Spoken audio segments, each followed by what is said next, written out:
BC బిడ్డల ఆత్మగౌరవం JSP, BC రాజ్యం కోసం పుట్టిన జేఎస్పీ.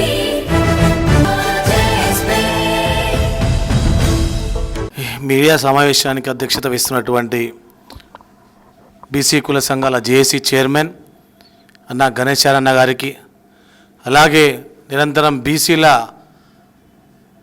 ఉన్నత గురించి బీసీల గురించి నిరంతరం పోరాడుతున్నటువంటి బీసీ సంక్షేమ సంఘం జాతీయ అధ్యక్షులు జాజుల సినన్న గారికి, అలాగే గుజ్జ కృష్ణన్న గారికి, అలాగే భాస్కర్ గారికి, మిగతా సోదరులందరికీ కూడా పేరు పేరున ఉద్యమ వందనాలు తెలియజేస్తున్నాను.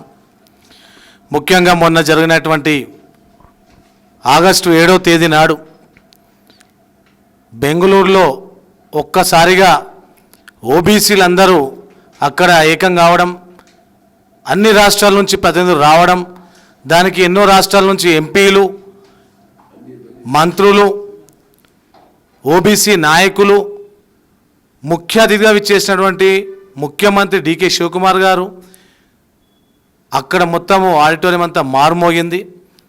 దానికి బీసీ సంక్షేమ సంఘం జాతీయ అధ్యక్షులు జాజుల సినన్న ఆ మహాసభకు పెద్దన్న పాత్ర పోషించి ఎన్నో రోజులుగా అక్కడ అది విజయవంతం కావడం గురించి కృషి చేయడం, ఇక్కడ నుంచి కూడా అన్ని కుల సంఘాల నుంచి నాయకులు, బీసీ సంఘానికి సంబంధించిన నాయకులు, విద్యార్థులు, యువకులు, మహిళా అన్ని విభాగాల నాయకులందరినీ కూడా అక్కడికి రావడం చాలా అంటే చాలా అద్భుతంగా అంగరంగ వైభవంగా జరిగింది.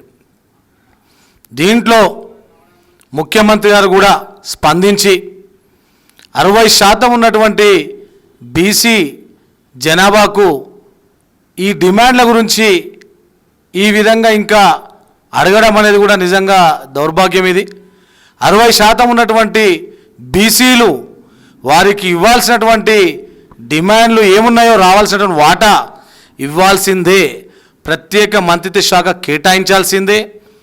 అలాగే జరిగేటువంటి జనగణనలో బీసీల లెక్కలు కూడా తీయాల్సిందే.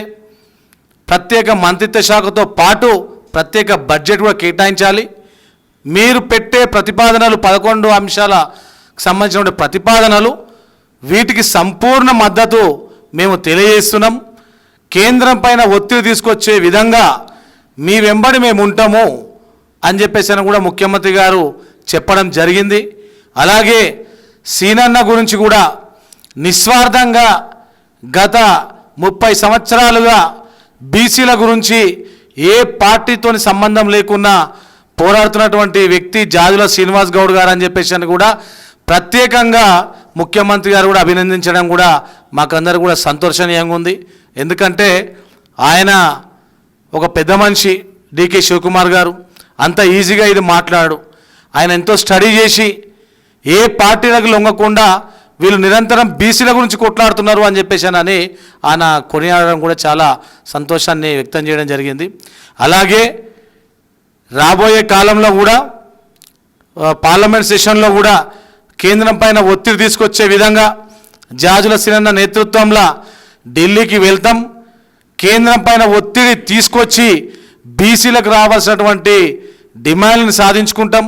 అలాగే ఈ జనగణనలో కులగణన, బీసీల కులగణన మాత్రం ఎట్టి పరిస్థితుల్లో చేపించేదాకా వదిలిపెట్టామని చెప్పేసానని ఈ సభకు కూడా సహకరించినటువంటి విద్యార్థి, యువజన, మహిళా సంక్షేమ కుల సంఘాల నాయకులందరికీ కూడా పేరు పేరున యువజన సంఘం తరఫు నుంచి ధన్యవాదాలు తెలియజేస్తున్నాను.